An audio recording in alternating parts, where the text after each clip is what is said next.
Are you looking for a stable investment with a constant return of at least 12% annually?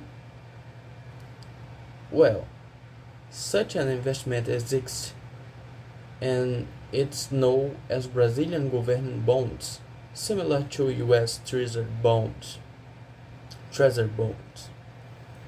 Take a look at this chart.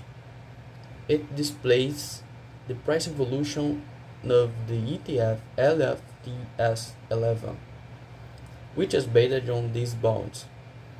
Now, check it out this second chart. It shows the recent price trends of the Brazilian real compared to the US dollar. We are witnessing an upswing in the real against the US dollar. To delve deeper into these investment opportunities and stay updated with the latest financial insights, don't forget to subscribe to our channel.